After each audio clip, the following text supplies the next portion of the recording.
Қайырлы күн баршаңызға. Бүгін мен сіздерге қазіргі ғылым саласы мен біздің көрнекті тұлғамыз Абай Құнанбаевтың өмірі, шығармашылығы арасындағы байланыс туралы, үндестік туралы айтқым келеді. Неліктен? Өйткені Абайды зерттеген немесе Абайдың өзі қалам тартқан қай бір сала болмасын, ол зерттеуді қажет етеді. Мысалға, Абай ол біздің тарихымыз, Абай ол біздің дәстүріміз, мәдениетіміз, ән күйіміз.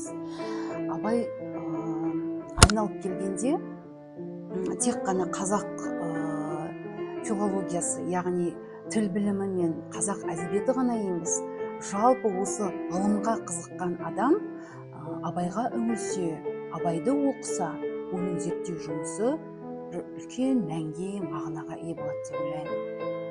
Немесе тіл білімінің қандай бір саласын алмасаңыз, сіз міндетті түрде Абайға соқпай кетпейсіз.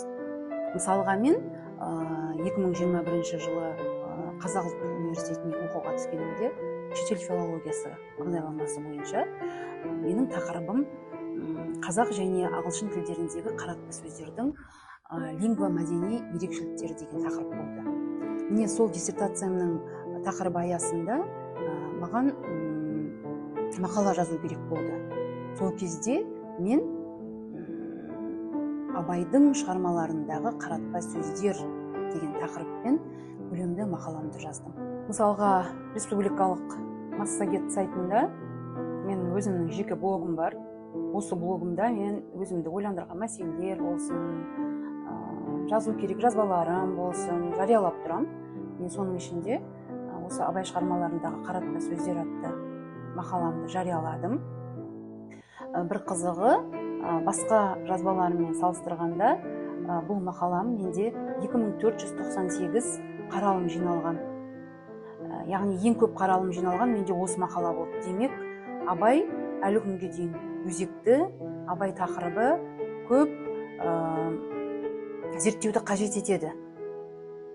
Яғни, құрметті әріптестерім, зерттеумен айналысқысы келетін жас достарым, жалпы ғылымға аяқ басқан замандастарым болсын, менің айтатын ұсынысым, Абай ол ғылыммен егіз десем артық болмайды. Яғни, жоғарыда айтып өткенімдей, ғылымның қай саласын болмасын зерттей бастасаңыз, оның бір кішкене болса да пайызын сіздер Абайдан табасыздар. Сондықтан Абайды оқыңыздар, Абайды зерттеңіздер,